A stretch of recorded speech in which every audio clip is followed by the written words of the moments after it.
When you walk out your front door in the morning, do you view the street as something that helps or hurts your life? On today's episode of Science Solutions Santa Cruz, I sit down with Matt Miller, Director of Mobility Transformation at Ecology Action. Matt and his team are working on the Complete Streets Initiative, which aims to make our streets and transportation feel safer, calmer, and easier for everybody in our region. We dig into the evidence, we dig into examples of other cities who've done similar things. We talk about what transportation could look like in Santa Cruz. I'm Jonathan Hicken. Enjoy.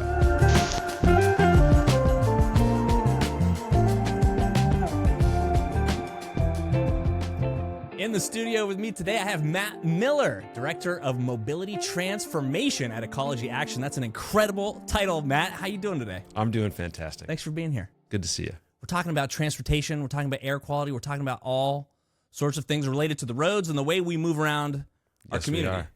Yeah. So this Complete Streets Initiative. Yeah. This is kind of one of your big focuses, right? This is one of the big projects. What is this? What is it? What is it? It was born out of a study visit that I helped organize to the Netherlands 2 years ago. I heard about this trip, actually. A few years ago, the Netherlands was planning a study or a trade mission to the United States. And it was a 2-day summit called a Think Bike Workshop. And it was here in 2022. We brought 4 Dutch experts over, and they basically just started telling us how the Netherlands went from a total car culture. And then at a certain point, they realized this actually isn't really working very well for us. It's like air pollution, congestion, people are getting run over. So they kind of started on a journey back in the late 70s, starting to mature into the 80s, and really has progressed ever since. And the result now is that they have the safest streets in the world. They have 28% of all their trips across the country made by bike. And it's not ideological or environmental or political. It's just practical. But we've kind of put here, by contrast, we sort of put all of our eggs into the car basket to the point where people are like, I have to go half a mile from where I am to where I need to go. I'm going to get in the car. It just doesn't make sense in a lot of instances, right? We don't have high quality options. 100,000 people sitting on Highway 1 every day. Everyone complains about traffic. We've got roadway injuries and fatalities all the time. Transportation contributes in Santa Cruz County, in the state of California, and in the U.S., transportation contributes to the single largest source of greenhouse gas emissions. You know, that's like our principal focus as an organization is working on advancing, equitable community climate solutions in high greenhouse gas emitting sectors, and transportation being one of those sectors. So we have a lot of problems that seem to be impossible to figure out. And then you look up and you look out at other models around the world, and you have the Netherlands, and they really seem like they wouldn't say they've solved it. But if you were to compare it to what we're doing, you're like, you're way ahead of us. You did some set of actions and decisions that led to much better outcomes today. So one of the things that they laid out in the kind of their opening remarks was they picked on Soquel Drive, right? Which some people here call like Highway 2. Yeah. Right? It goes across. And it's a 4-lane arterial road, and it's super busy, and there's a lot of traffic. They were like, hey, so how many cars travel Soquel Drive every day? And somebody from Public Works was like, 18, 19, maybe 20,000 vehicles per day travel, which is a lot of cars. And they're like, okay, so that's how many cars you have a day. You have it on a 4-lane road, right? 2 in each direction. So in the Netherlands, the way that we would handle an arterial like that is it would be 2 lanes total, 1 in each direction. And then all those traffic signals that you have where people drive fast, stop, sit at a red for however long. They were like, we would put roundabouts there and have 2 lanes of traffic. And so what you achieve in that type of format is you lower speeds overall, but you improve flow. And so your net result is you can move the same number of cars at lower speeds and in a way that's actually more enjoyable. And then you get 50% of your road space back. Well, what did they have to say about, like, can it accommodate the same number of cars, like transit times, all that? Right. Yeah. Stuff, so they were like, yeah, we have an arterial that actually serves more cars than you do per day. like up to the low 23,000 cars a day with 2 lanes and roundabouts. So they're basically saying like, it's not so much that you don't have space, it's that you don't use it very well. Interesting. But what we learned when we met them, they were like, well, you know what else we do? And one of our more effective things that we offer is we'll actually have you come visit us, and we will show you how all this is applied. Bring your elected officials and decision makers, bring your planners, bring your engineers. We came back, we did our one debrief meeting that we planned. But then in that meeting, we had 30 people from 10 different organizations and agencies at that time, all the local cities, the county, UCSC. So we had all the kind of players that shape our transportation system locally. Everyone in that room kind of looked around and we're like, we got to keep working together on this, right? Like we can't just all go back to our day jobs now, not after this trip. And what came out of it was the working group of people is the Complete Streets Collaborative. And then the sort of vision for like where we're trying to go, this sort of like long arc, the North Star, is the Complete Streets Initiative. All right. I think I'm with you. So Starting to get the picture. I'm starting to get it. There's this article in the Stanford Social Innovation Review, SSIR, right? This is a publication that I'm a big fan of. Yeah. And it was like, I don't know, 10, 15 years ago now, they published like a whole series on collective impact. Bingo. Are you familiar with it? That's what we're doing. Okay, right. And one of the tenets of effective collective impact campaigns is that there's like a central organizer, A backbone organization. there it is. Yeah. So that you're kind of playing that role for all of these agencies that have overlapping, but maybe not 100% aligned objectives and work. Basically. Yeah. So we kind of stepped into that somewhat organically. Yeah. But then, some people who are a lot more familiar with that collective impact framework saw this for what it was. And they're like, oh, well, Ecology Action is kind of serving as the convener or the backbone organization. Then you have all these other actors that are kind of here with some idea of, but sort of needing to find and spell out what the common agenda is. Right. So that's sort of the work that we've been doing. And it's complicated. It's like the North Star actually isn't complicated. The North Star is like, we envision a complete, robust, beautiful, multimodal network for all ages and abilities. Okay, beautiful. Right? What is that? Okay, so right now, let's just take Santa Cruz County, Okay. where we are locally. Right now, I think the latest regional transportation plan, which the RTC is responsible for producing and updating every 5 years. It's kind of like a rolling forecast of like, what is the big picture of transportation in our county for the next 20 years? What projects do we want to do? What funding sources do we have? What's our current trends and patterns? It's a really robust document, but it's like, if you want to know what's going on in transportation in this county, like that document is like, sit down and just read it. It's great. But in that, it spells out in the most recent one. So this is the 2050 regional transportation plan. So we're looking 25 years in the future. 28% of our county residents do not drive. 28% of county residents do not drive. And is that including children? Right. So that's including people who are not of age yet. Okay. But are, so then they're dependent on their parents or whoever. Or people who age out or who have disabilities or economic status that doesn't allow them to participate. So just right there, 28% of our population can't participate in driving. When you do a mental map of, where you travel, where you visit on a regular basis, like in your own life, say, okay, is it easy to walk, bike, roll, use transit, and drive equally in all those instances? No. Okay. Definitively no. Yeah. I would love to bus, but the buses are I find them to be not reliable enough for me to make my way through my life. Right. So I'm not a bus user, although I'd like to be. Exactly. Yeah. And that's a perfect example, right? Like right now, our system as it is built today is either, if you're not driving, you're paying for that in some way. You're paying in time, you're paying in exposure, you're paying in lack of safety. Take your pick. Probably all of those. Probably all of those. So what this initiative and what this vision is really about is basically completing the incomplete picture. It's about providing a transportation system that really allows all ages and abilities, whether it's your son getting to Bayview Elementary School, to somebody living down the street from Bayview at the senior housing trying to like walk to Neary Lagoon. Right. And having all of that be reasonable and safe and straightforward. And right now, that's just not really the picture. So if you were to like wave a magic wand, Yeah. and just like, funding is no issue, political will is no issue, space is no issue. Like if all of those things were just not a part of the picture, Yeah. what would your perfect complete streets look like? Well, that's a good question. So I want to caveat this by saying that there's not like a one size fits all. Okay, fair There's enough. not a copy and paste. Okay. You have to have context sensitivity. But broadly speaking, let me like kind of run you through some of the elements that you would look to apply Okay. for a complete street, right? So most of us in many ways start or end our trips on foot, whether we're walking to the bus or walking to get into our car, or even like getting onto and off of our bike.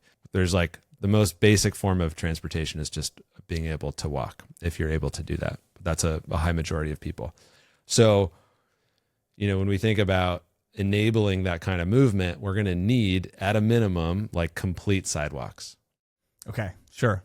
Starting point. Real basic stuff. Yeah. But if you look across the city of Santa Cruz or the county of Santa Cruz, there are massive gaps in sidewalks. So that we have a lot of fragmented infrastructure. If you're in a car and you get in, nobody's asking themselves, is there a road all the way to where I'm driving? Or is there parking where I am arriving to? Right? That just doesn't even factor in. That's a given. Because we have completely built the road network. You can get everywhere. You can literally get in your car parked here at Seymour Center and drive to New York City. Right. Yeah, literally. Yeah. On like continuous road over the highways, right? But if you're trying to walk somewhere shy of like walking into the roadway, there's a lot of places where there aren't sidewalks or paths.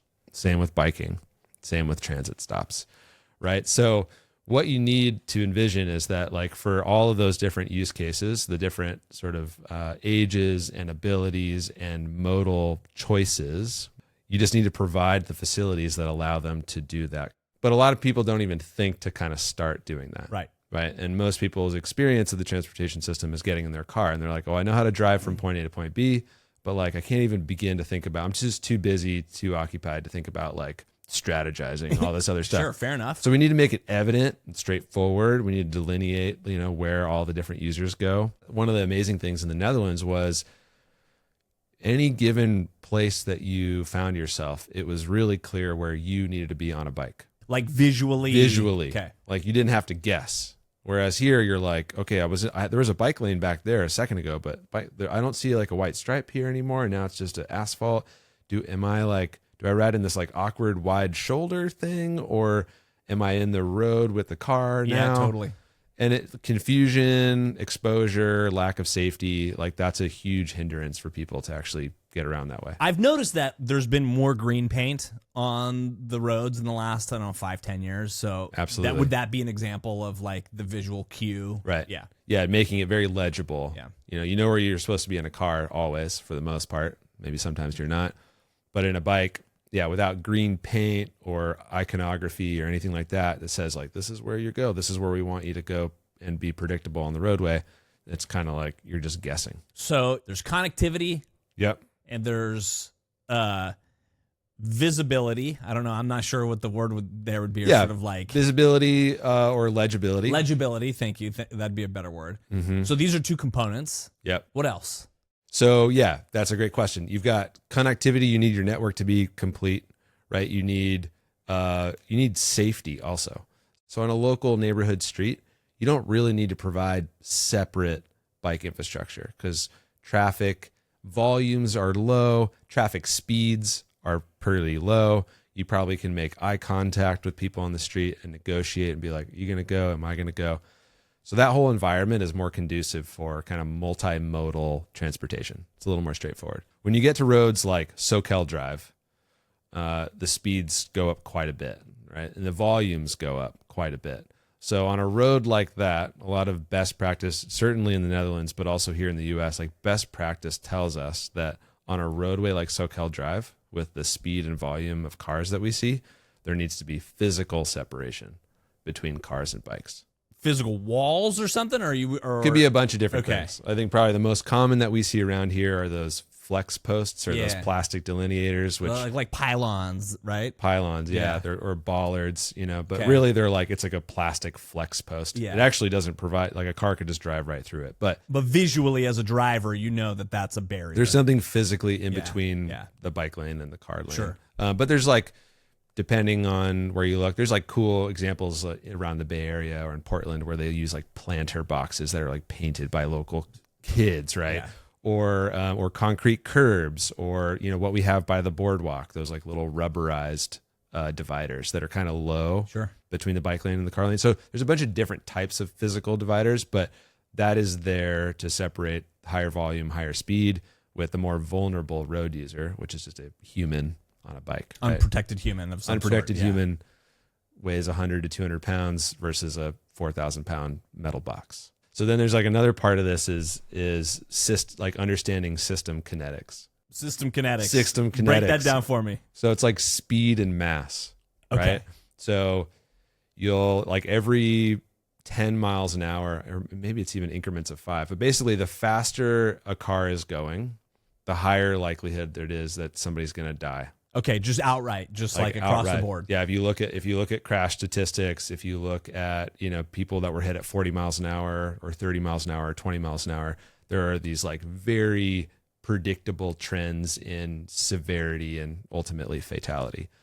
So there's a bunch of different ways we can go about this. One is we can provide physical separation on roads where we for some reason can't bring the speed down.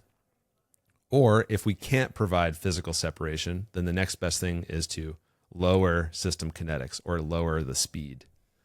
Got it. Right? Got so it. that when a crash occurs, so it's not if, it's when, it's less severe. And it's I'm not going fatal. back to like your SoCal Ave example earlier of the roundabouts and stuff, right? Like, Yeah. one lane each way, roundabouts. That's just going to result in people driving more slowly. Right. But interestingly, I think there's people equivocate driving slower with like, less attractive option. Like I want to drive fast everywhere because I'm on a Because I gotta get I somewhere. gotta get fast. somewhere. But it's sort of counterintuitive because if you were like, take SoCal, if you're driving like 35 miles an hour, but then you stop at a red light every few hundred feet, Yeah, your average speed. your average speed Yeah. is probably closer to what it would be if you were just driving like 20, yeah. but then just continual movement, which for everyone who drives, you're like, yeah, I love just being in motion rather than start and stop. Yeah, it's funny though, because right, like I'm thinking about, okay, I want to get to where I want to get to quickly. Right. And so there's this like, I don't know, on one hand, I want to be moving and I want to be constantly moving and I don't want to hit red lights. Right. On the other hand, I want to go fast. Right.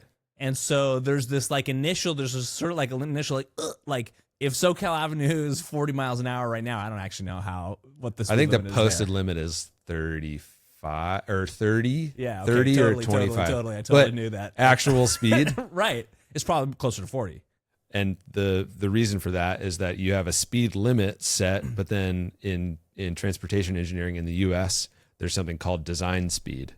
It's like building in a buffer. So the roads are actually built to accommodate comfortably 10 miles over the speed limit. I always thought that might be true. Which basically means yeah. people drive the limit that they're comfortable at, Yeah, which is yeah. over the speed limit. Yeah, And then it's like, they're like, well, people are behaving poorly. They need to act better. Or we need to enforce that. Or design it differently. design it differently. Yeah, got it. To encourage the right behavior. All right, so we've got protection. Yeah. We've got legibility. We've got connectivity. Yeah. Are there any other sort of like pillars of this? Connectivity, cohesion, safety. Oh, there's also like, there's a kind of an element of like interest and aesthetics. Like you also don't want it to just be like brutally utilitarian. Yeah. We kind of have a friction in transportation where it's like, it's purely for utility. A to B as fast as possible, no frills. We don't care how you feel. We are just trying to get you somewhere. And then there's this whole other kind of philosophy about like, our streets are one of our largest publicly owned assets. It's public space, but we don't really think about it that way. It's mostly like we have to tolerate our roads and streets. They're unpleasant. They're unsafe. We don't really want to hang out there. We just want to get through. But it's a huge asset that's owned publicly. And we have like parkland and space. We're like, go there, relax, hang out. But then we have our streets, which is actually where we're spending a lot of our time. And they're like largely unpleasant places. That's super interesting. There's such a separation between these experiences. But it doesn't have to be that way. Yeah.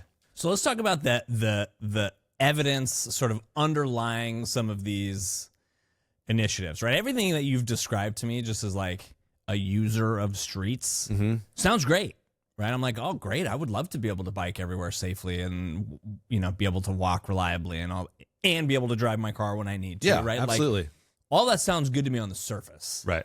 And I have to imagine that it is solving or I would say needs to solve problems for a community, right? And so like for me, what's coming to mind are things like air quality or like you've mentioned safety a couple of times.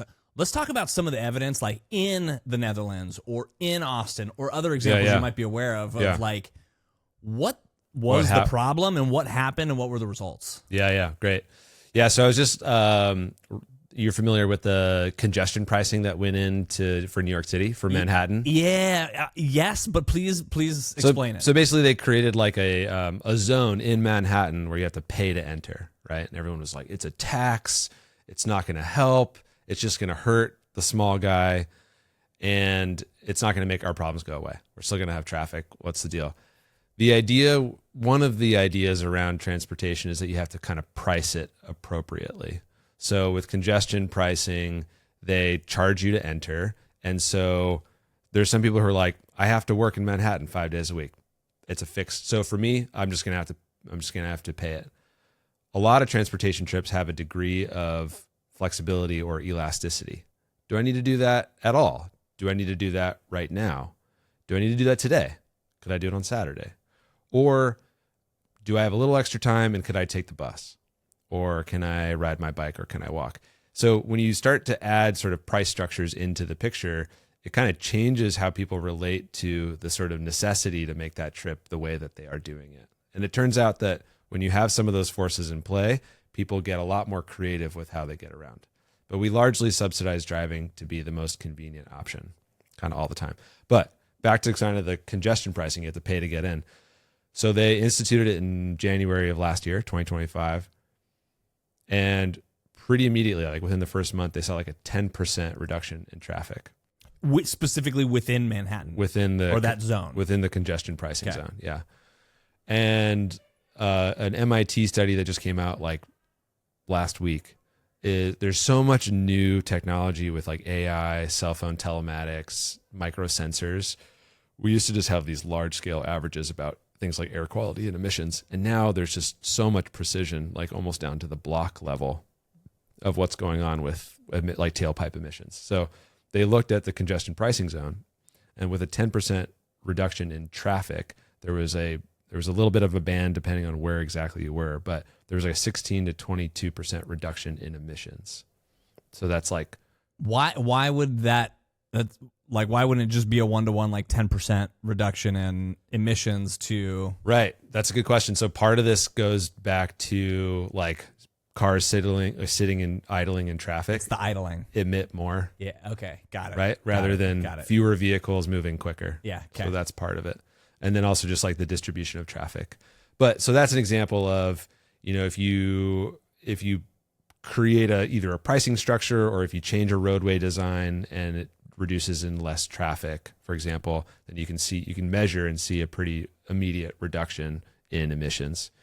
Paris was something that we were talking about when we were emailing back and forth. Paris is just this like phenomenal example. It was one of the most like polluted cities in the world, just the way that it is. And over the last 20 years, they've restricted where cars can go. They've really tried to take cars out of the city center.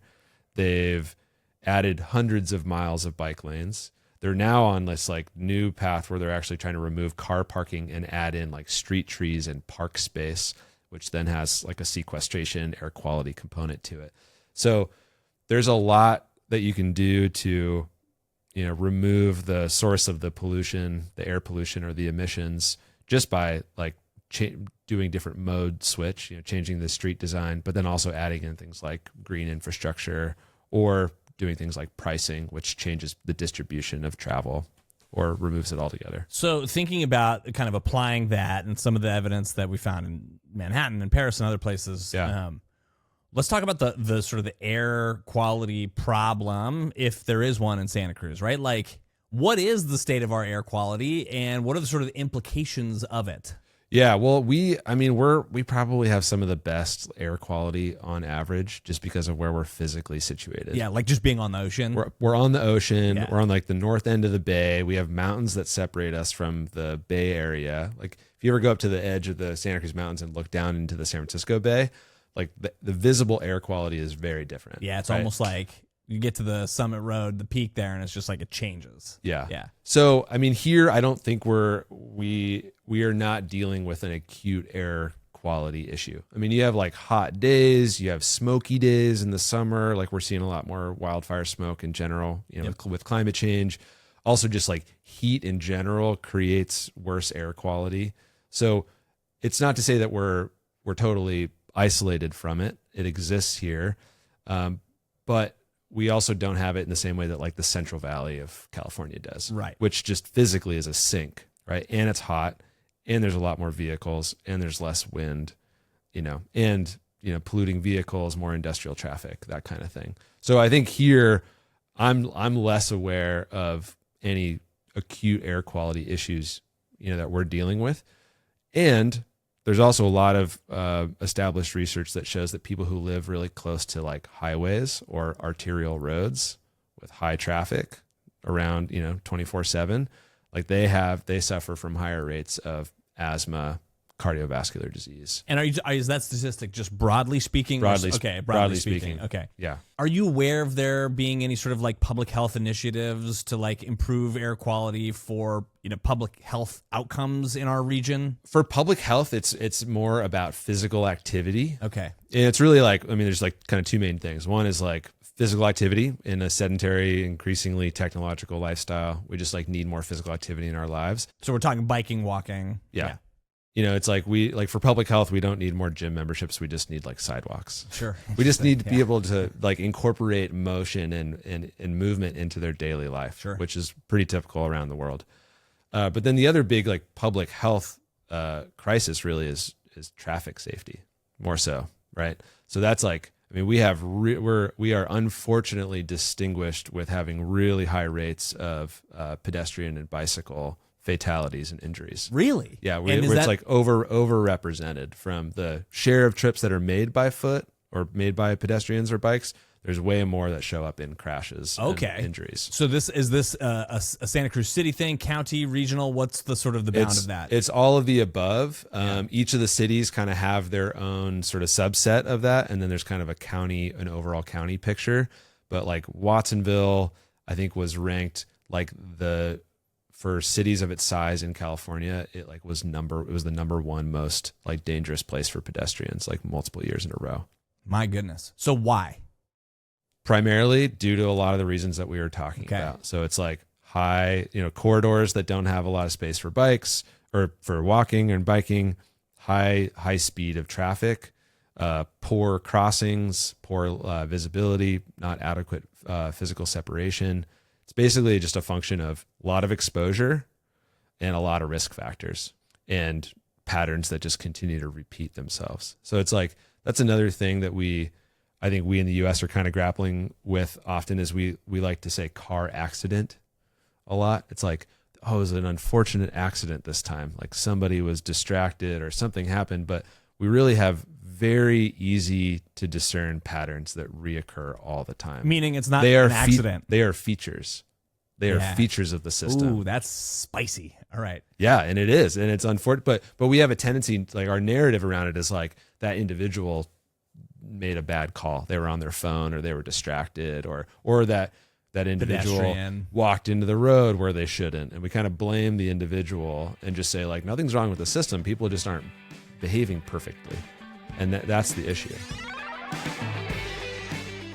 If you haven't visited the Seymour Marine Discovery Center at UC Santa Cruz in a while, or ever, you really should come visit us. We are right on the bluffs of the beautiful Monterey Bay with an aquarium full of local species and a bunch of hands-on science exhibits that help you understand what's happening in our ocean and along our coast.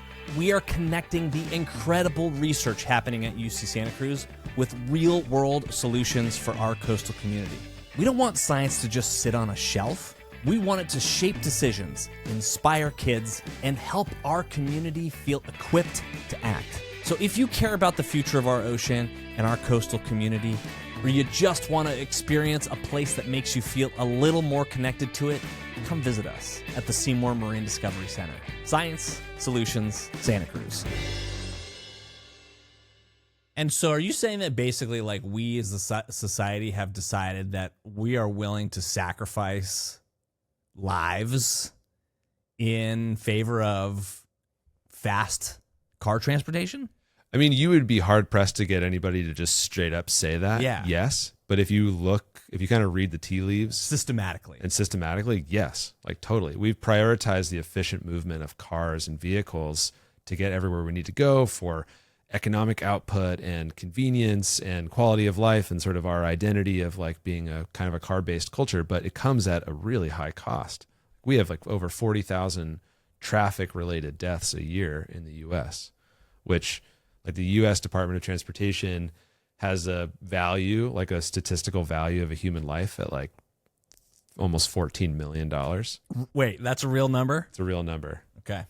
And that's basically like it's a bunch of different factors that go into that cost. It's sort of like lost productivity and expenses to society and cost to correct that in the future. So let's just call it 14 million per life. All right. So 40,000 people per year that die in traffic related crashes. It's like $500 billion a year in cost.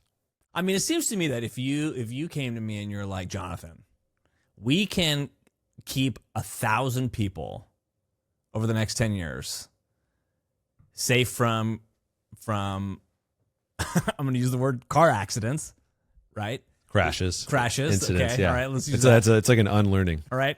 We got to go from accidents to crashes. Yeah. Preventable crashes. Yeah. We can save 1,000 people from these preventable crashes over the next 10 years. Yeah. I'd be like, where do I sign? Where do we go? But it's not so simple, is it? No. Why not? Because I mean, for a lot of reasons. I mean, I think one of the big ones right now is probably one of the most amazingly controversial and like existential threats to our life is like car parking. There's a lot of housing. There's a lot of housing being built, right? A lot of state laws that are, saying like we got to provide more housing for people. We have an affordability crisis and a housing crisis. And a lot of these new buildings, in order to maximize the available units, combined with new state laws, are not providing the same level of parking with each of these buildings. And most of us have this response with like, well, one person equals one car. So if you have 100 units, but you're only providing 50 parking spaces, what are the other 50 people going to do? So you're kind of like, you imagine like a board of dials and you're playing with the levels, right? As you're sort of bringing down, parking supply, you also have to sort of be bringing up the other high quality available options. So if you're not going to provide spaces for people to drive, then you need to be able to allow them to access high quality transit. They need to be able to walk for some of their short trips, perhaps bike or use micromobility for some of their short trips. So what we need to really, I think, kind of reckon with is like we need to be rebalancing our investments around transportation facilities overall. And as we're doing a lot more housing and denser housing on, are you familiar with the term like transit oriented development? No, what is that?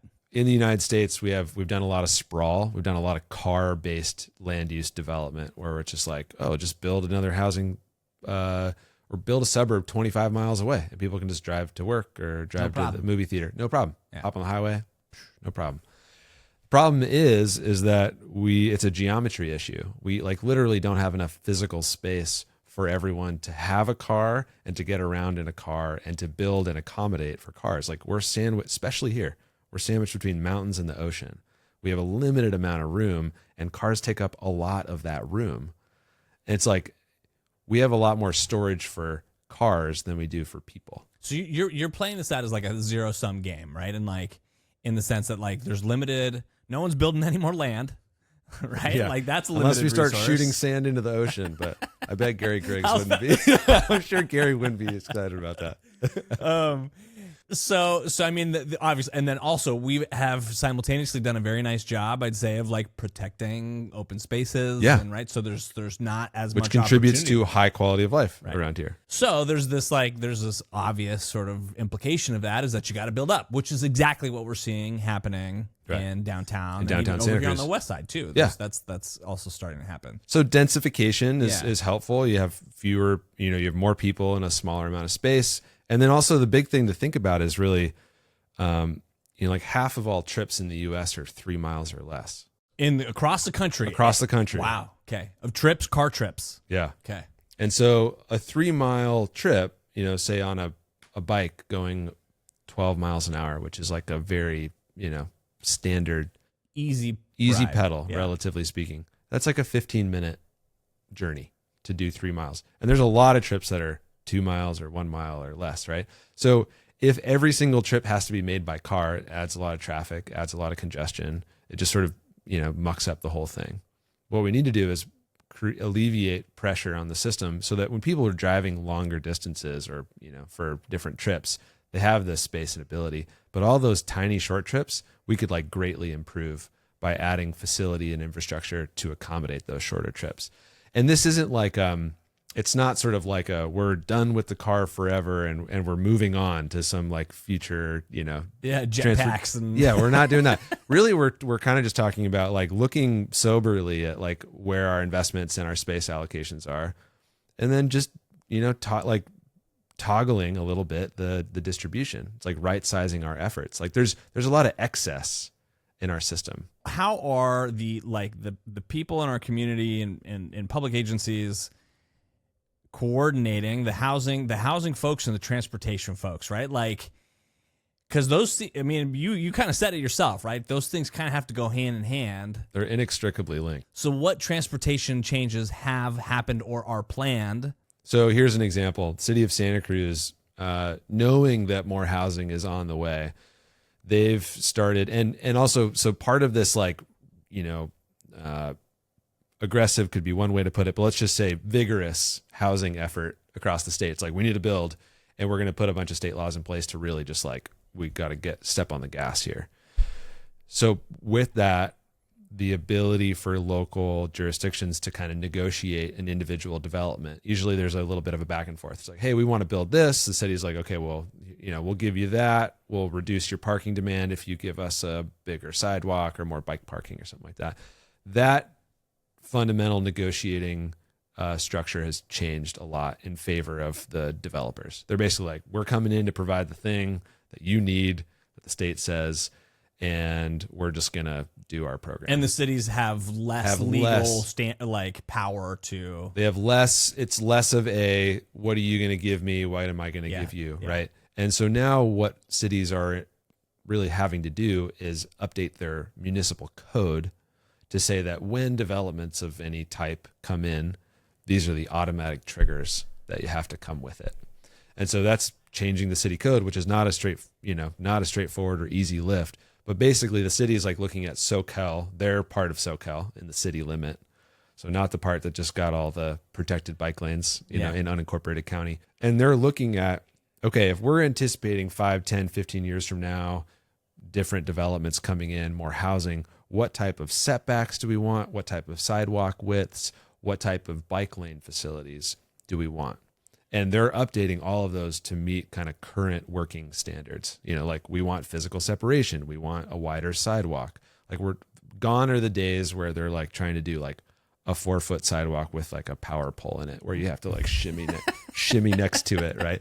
Or I got one of those right next to my house. Yeah, or a bike lane where it's like, 2 feet of gutter and then a big seam with the asphalt and then like a few other feet but it's like the paint gets rubbed off because cars just drive in the bike lane all the time. Like what we're seeing is just more of a maturation and evolution of these facility types and being like, this is a fundamental part of our strategy as a place. But these, the updates, first of all, is the city of Santa Cruz or the cities in our county, are they going through this process of updating their municipal So the codes? city of Santa Cruz is currently working on updating their Muni code, Okay. Their objective design standards. Okay, all right. The other cities, like city of Watsonville, has recently gone through a plan line, slightly different, somewhat similar, but like a plan line exercise of basically informing their development patterns. So it's a little less in the weeds. Objective design standards are like 7-foot sidewalks, Okay. 6-foot bike lanes. Got it. So that one's far more prescriptive. Okay, but those changes to the code are only going to apply to future developments, Correct. right? So the ones that are going in now and in the next couple of years. Yeah, so it really depends. Like some developers, there could be as a part of their bid for the project, they say like, well, we're also going to improve the frontage, right? So let's take another example in Watsonville. The Santa Cruz Metro owns some land down there, and they're redeveloping the Metro Center in downtown Watsonville, and they're building housing above it. And as a part of that project, they're like, well, we also need to make it easy for people to get here. So they included they did some frontage improvements. So they're going to actually add better sidewalks and more bike facilities in front. So it's not to say that it doesn't happen unless it's in the code, but the code just is a backstop, essentially.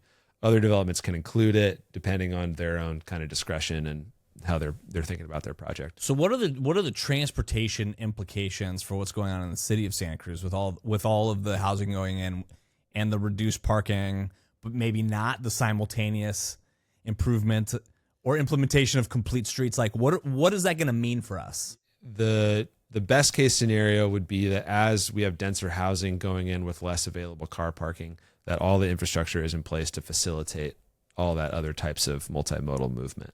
It's not like a simple binary. It's not just like we have to reduce this entirely and we have to increase this, exponentially.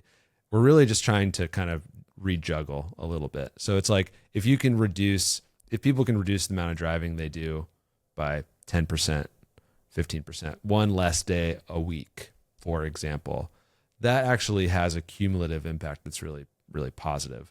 The ideal circumstance would be all this housing and all the transportation improvements are happening at the exact same time. They are not. So we're going to be in kind of an awkward in between. But the reality is that if there's less car parking, people are going to not view that as an option for them. And then they're going to be kind of forced to use the other set of available options that maybe aren't perfect right now, and they could be a lot better. And that's just going to be kind of what it is. Yeah, I mean, I'm thinking about my brother Joe, who lived in kind of the D.C. metropolitan area, and my friend Jeff, who lived in New York City, and like when they moved to these places, having a car just like wasn't even. It was like probably inconvenient. Yeah, exactly. It was like it just wasn't part of the calculation, and that was like an understood implication of moving to one of these places. Yeah. Is that kind of where we may be headed in Santa Cruz, where it's like coming to Santa Cruz, you might not have a car. That might not be something that's in the cards for you. I think it's definitely possible. Yeah. Yeah. I think it's all just a function of form, DC, New York, other big cities, they've invested heavily. They're dense cities, and they've invested heavily in the infrastructure, transit, walking and biking to really facilitate movement quite easily without a car. And so if we have that same type of landform and facility types here locally, then it is actually, at the end of the day, easier to do that and live without a car. Right now, it's still pretty difficult to do that without some of those costs that we talked about earlier. How does this all play out as it relates to tourism? Yeah. Right. So we've got this massive influx of people coming over in their cars. Right. And they're an important part of our economy. Yeah. Okay, here's a fun idea. Disneyland. Okay. Right? Any given day, Disneyland has like 40 to 50,000 people, right? Which like is basically the city of Santa Cruz. Basically the city of Santa Cruz. Yeah. Or like 5 times the city of Capitola. Okay. Right? They drive to the resort or they drive to the park, but once they are inside of it, there are no cars. It is a car-free city. It's like shuttles, little buses, monorail, and walking.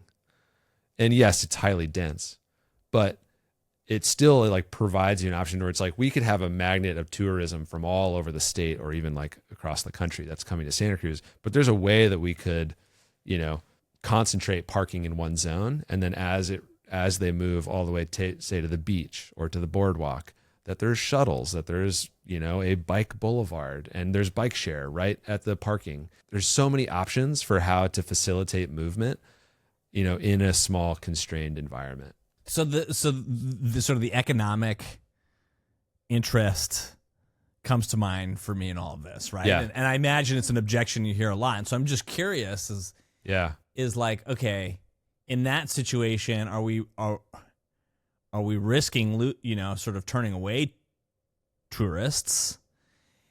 And I think even more, like, even down to sort of like the shop owner in downtown Santa Cruz, like I imagine they'd be concerned about foot traffic changes and stuff. So what have some of these other communities seen as it relates to the sort of the economic implications of these changes? Yeah, great question. Yeah, so I mean, again, it's one of those like deeply held beliefs, right? That like one car, or that cars equal business. Yeah. And that sort of anything other than that means less business or changes in business that are negative.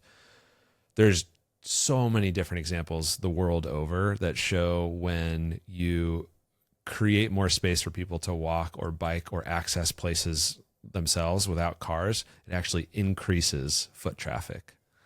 And people on foot and on bike tend to visit places more often than when you're driving in with a car. It occurs to me now, actually, I'm like, when I go park downtown, yeah, right, I'm like, either I'm like Park Mobile and I said I got an hour, right? And I'm like, I got 1 hour. You got 1 hour. And I'm like, I got to get in, get it done, and get out before that thing runs out, so that there's an incentive for me to move, like, get out quickly. Whereas maybe if I didn't have that pressure, I'd linger a little longer, take a little more time, pop into another shop.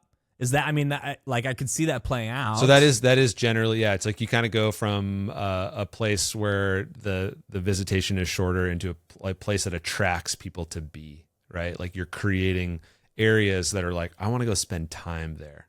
And if I'm spending time there, I'm probably going to spend money there also. But one of my favorite examples that's hyper local is like what happened during COVID with the parklets. So a lot of businesses downtown pre-COVID were like, yes, I want parking right out front of my business. That's a 1-for-1. Those are my customers. Those same business owners, when COVID hit and you couldn't have people indoors, they were like, take the parking, like give me outdoor dining, give me outdoor seating, because that's my lifeline. Now we've seen, it's been years, but now we have permanent parklets that have been poured concrete downtown in Santa Cruz that previously stored like 1 car or 2 cars. It's now like 15 people getting a glass of wine, right? So we have a hyper local example of like, it took a global pandemic to break through the noise, but it was, people were like, oh my God, this is so obvious to us now that like, this is actually a better use of our space.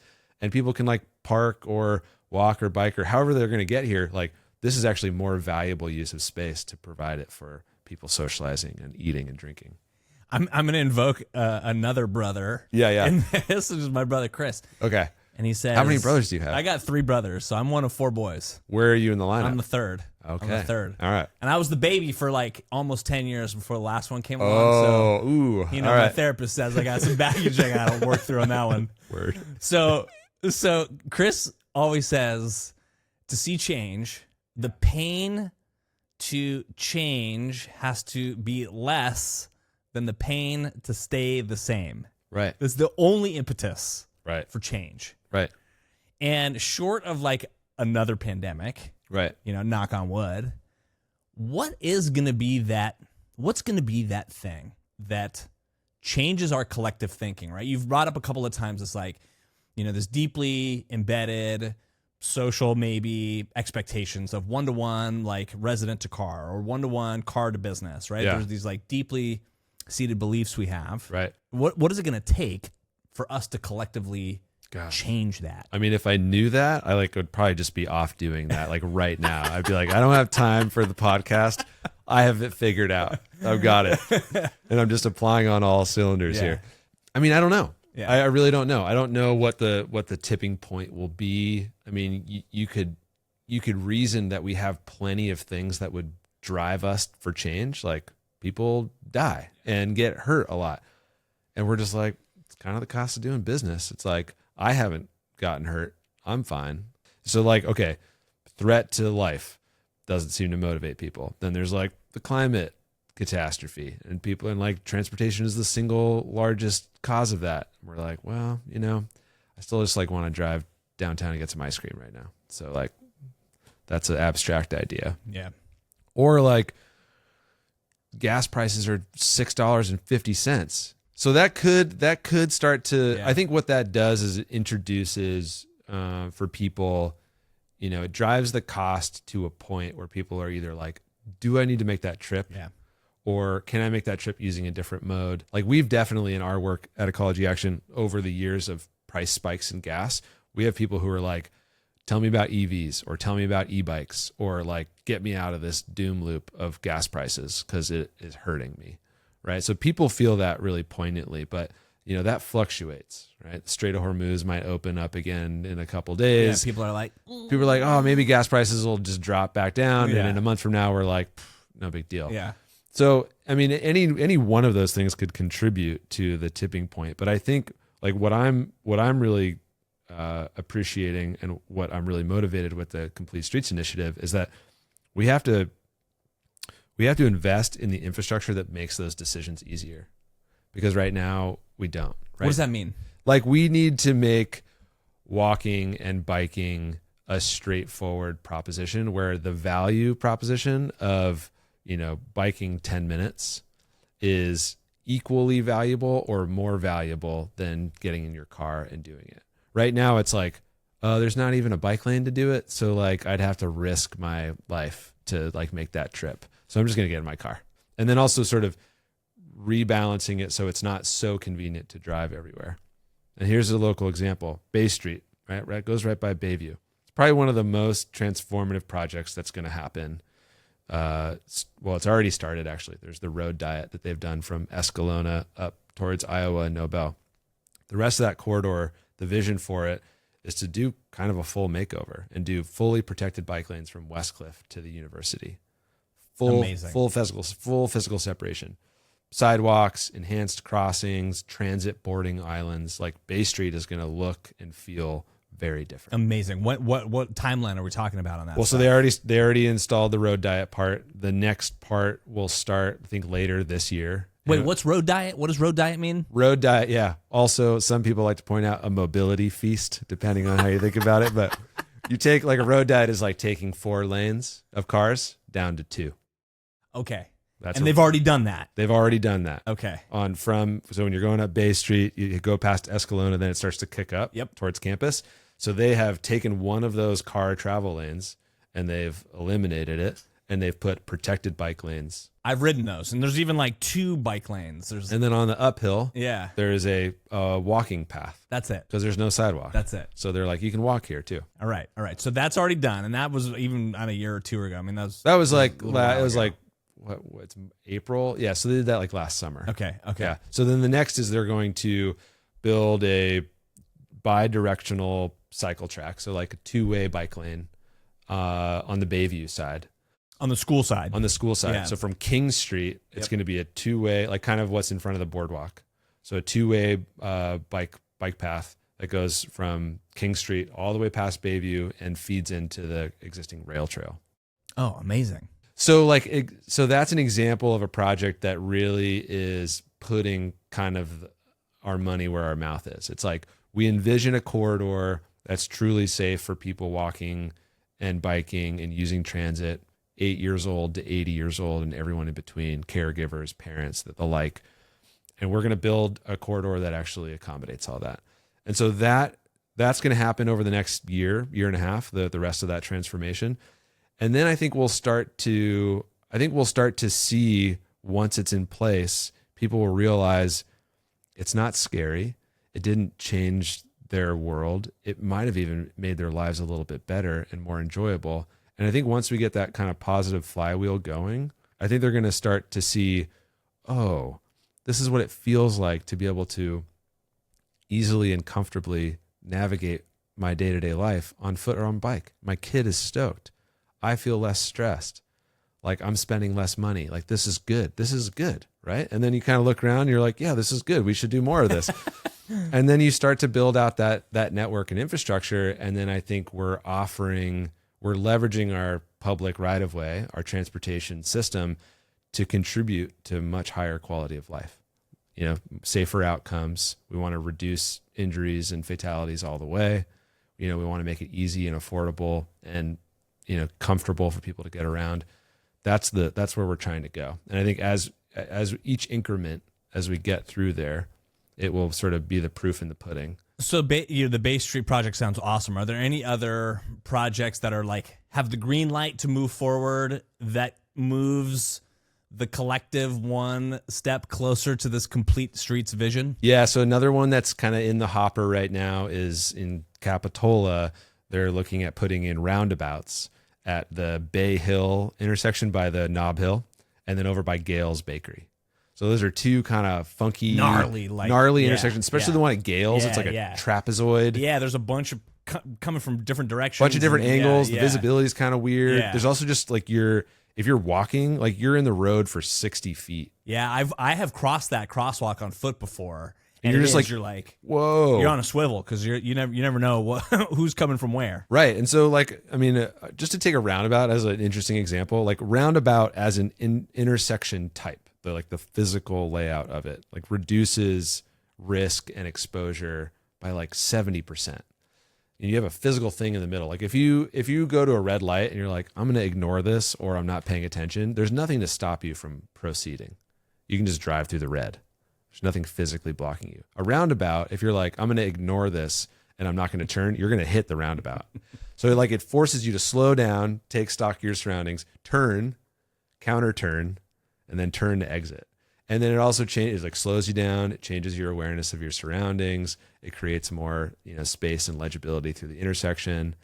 So those types of things they're well documented and well researched. We have this people don't know how to use roundabouts, therefore we shouldn't do it. It's if we applied that thinking to things that we don't know how to do, we wouldn't do anything. We wouldn't do anything.